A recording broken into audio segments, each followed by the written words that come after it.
Good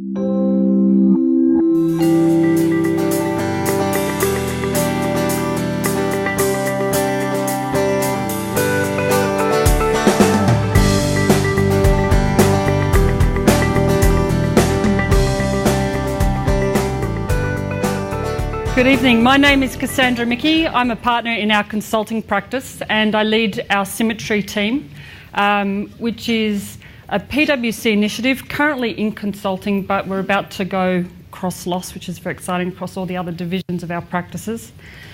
And it's about connecting, inspiring and empowering our women. So connecting as in our networking, internally and externally, where we get to know each other and share our experiences. It's about inspiration. So we have lots of storytelling amongst ourselves to showcase our leadership. And it's also about empowerment. It's about developing mentoring and sponsorship, but also about development. So running training programs where we can bring to life the female talent. And it's a conscious effort. It's not something that we're just doing just because it should be done. It's something where we're consciously trying to attract and retain our talent. It's also inclusive. It's an inclusive talent, an inclusive culture. So it's not just for females, it's about the blokes as well, bringing them along on our journey as we develop ourselves. It's also to overcome unconscious bias, and that's going to take some time. And I think it's on both sides of the gender equation where that exists. So how can we quickly make it from unconscious to consciousness to skilled? And also listening. So listening to the team's needs so that we can do a better job at retaining our people. And tonight, we're very, very lucky to have a wonderful guest speaker, Belinda Hutchinson, who today in the AFR, so the Fin Review, received a huge acknowledgement as part of the 100 Women of Influence Awards, where she was described as arguably the most successful boardroom operator in Australia. Not woman operator in Australia, but operator in Australia, which I love because we're starting to get rid of this gender issue. She started with a humble beginning at Anderson Consulting, where she was there for about 5 years. She then quickly progressed to Citibank, where she became the Vice President. She was there for 11 years and moved on to Macquarie for 5 years as the Executive Director. She's been on numerous boards, including today as the Chairman of the QBE Insurance, as Chancellor of the University of Sydney, and a Director of AGL Energy, the Salvation Army Eastern Territory Advisory Board, Australian Philanthropic Services, New South Wales State Library Foundation, and member of the Federal Government Financial Services Advisory Council. She's extremely generous with her time. She's heavily involved in women issues and speaking to try and improve the way that we go productivity in Australia. So please welcome me to welcome Belinda. For me to sit here? Thank you. Thank you very much for that warm introduction. Greatly appreciated. So I've got the privilege of asking Belinda a series of questions, and I think we'll just start with the beginning about just sort of like, what's your career been like? It's obviously been so successful and spectacular, and people look at it in awe saying, wow. But from your personal point of view, what are some of the highlights maybe? I must start off by telling you, my daughter hears things like that. My youngest one, she says to me, Mum, how can anyone think you're successful? You can't even get us to make our beds. So I get a lot of grounding at home, as I'm sure everybody else does in this room. Look, I wish I could tell you that I'd had sort of one of these perfectly planned career paths, but I guess like most people, that would be recreating history, and I'm not very good at recreating history. I went to university, I had no idea what I wanted to do, and started up doing architecture. After 2 weeks, I decided to make a big mistake. Went and saw the careers counsellor who thought I was hopeless. Decided to do something more general, which was economics, and it turned out to be absolutely the right thing for me. Got a bit lucky, I guess. And at the end of that, again, I had no idea what I wanted to do. And I guess from PricewaterhouseCoopers point of view. I made a big mistake. I went to Anderson Consulting. Humble beginnings, that's okay. Got it right in the end. I actually joined Arthur Anderson, and I joined their auditing division, and again, one of those sort of bit of a career mishaps. I decided after 2 weeks there I'd made a bit of a mistake too. But fortunately I had a fantastic partner who was assigned to me, and I said to him, I'm really just not sure this is for me. And he said, look, you really should try this out for 6 months, sort of giving up after 2 weeks is probably not the best of ideas. So I did 6 months in auditing, and actually it taught me an awful lot about accounting and, what it was all about. And then I did move actually to the consulting area. So I had 7 years actually in consulting, which was great. And I can talk a bit more about that if you like in terms of opportunities. And then I moved to Citibank. I was very fortunate that it was during the project finance days of the early 80s, and they were looking for somebody who could join their project finance team and prepare to train me up. So it was a serious lateral move from consulting into project finance. And so I did that I was 11 years with Citi, and I was involved in project finance, corporate finance, and I made a lateral move during that career with Citi, which actually turned out to be, again, a really, really good thing for me, because I had a fantastic sponsor when I was at Citi who said to me, you really should become Chief Administrative Officer for this bank, for a period of time. And I thought, you've got to be joking. Out of a line job into that sort of job? I don't think so. But he persuaded me it would be a really good thing for me to do. So I became the Chief Administrative Officer for Citi in Australia, involved budgeting, planning, strategy, accounting, back office admin, all of that stuff. And it was a fantastic experience for me. It really taught me about the business as a whole. And then I went back to a line role running the financial institutions group. And so I spent a few years running that business. And then one of my clients was Macquarie Group. So I had a call from the managing director of Macquarie, and again, a bit of serendipity. Probably didn't do myself any favours, because when he called me, he said, I'd like to talk to you about a job. And I said, I don't think you want to talk to me. And he said, why is that? I said, because I'm 6 months pregnant. He said, oh, that doesn't matter at all. Still come and meet with me. We can come and join me after you have your baby.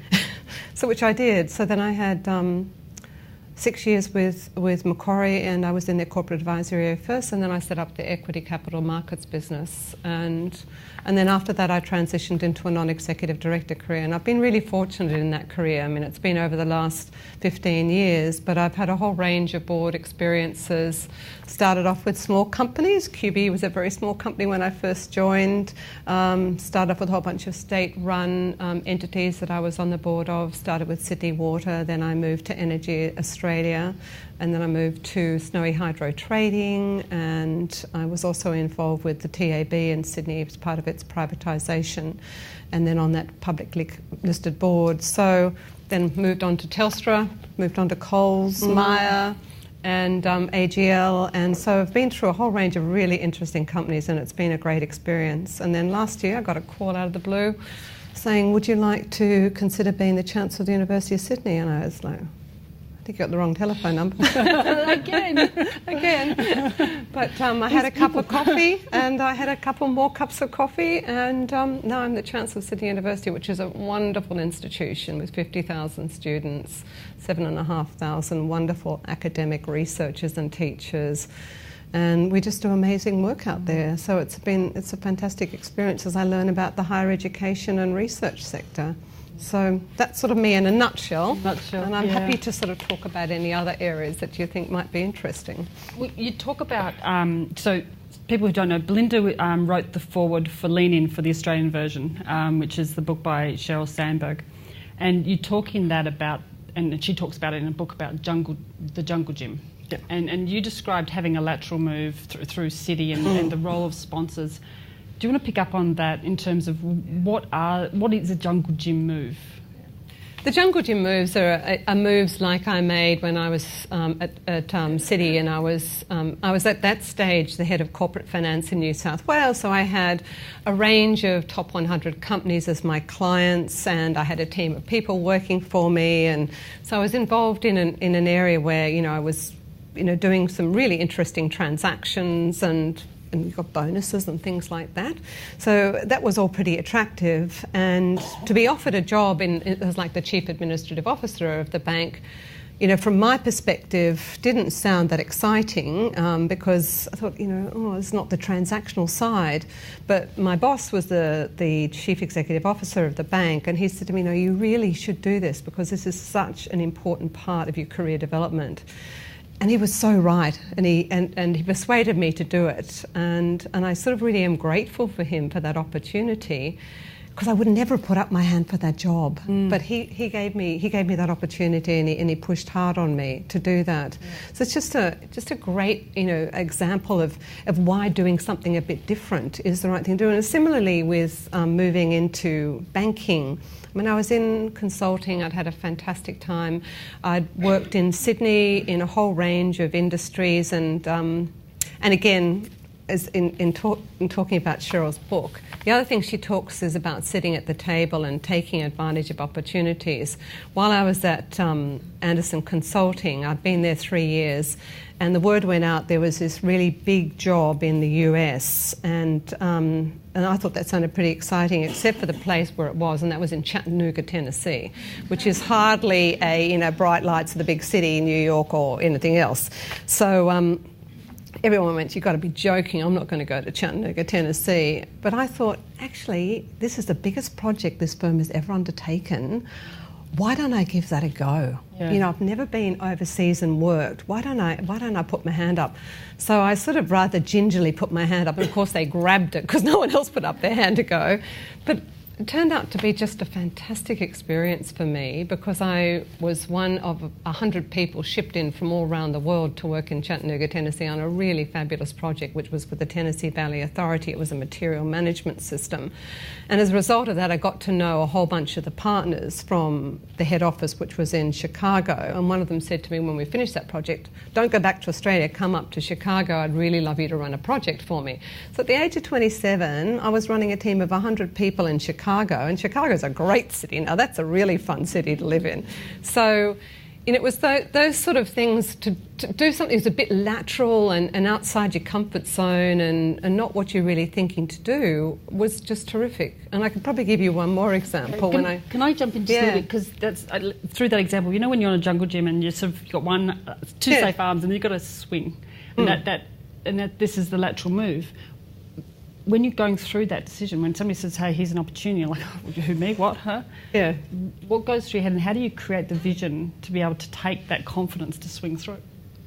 So use the example you're about to share, but... that's actually, I'll give you the final example, which was really a big one for me, because came back from working in the US. I'd been there 3 years, had a really good job running a project out in Western Sydney, and it was my own project. It was for a distribution system, and I had a team of people. And it was all pretty comfortable. I knew what I was doing. I was so they told me on a fast track to promotion, to partner, all of this stuff, and along came a friend of mine who was at Citi and we had dinner one night, and he said to me, what are you doing in Anderson Consulting? Why did you come and work in project finance? This is great, bright lights, big city, downtown, rather than out in the western suburbs.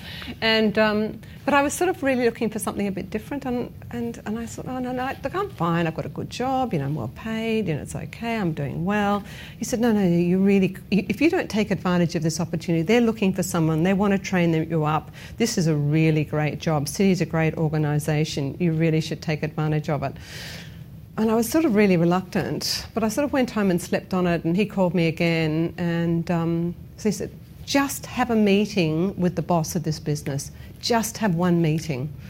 In case it was... So sort of gently exploring what the options are, listening to people. Yeah. And it is about being prepared to just go a bit outside of your comfort zone. I said, look, I know nothing about project finance, I know nothing about banking, I know nothing about credit, I know nothing about anything. He said, that's what Citi's really good at training. That's why they get people in. They want people who, they know are quick learners, who are, and they're prepared to give you a chance. Give it a go. So, You're I brave really, enough. You're yeah. brave enough to actually have a go. Yeah. It's one of our core values. Okay, I think we have some questions. So hopefully you had a chance to download the Ask You app, which is a PwC quick response survey that we've developed. If you haven't, there are some instructions up on the screen where if you quickly go into iTunes and type in Ask You,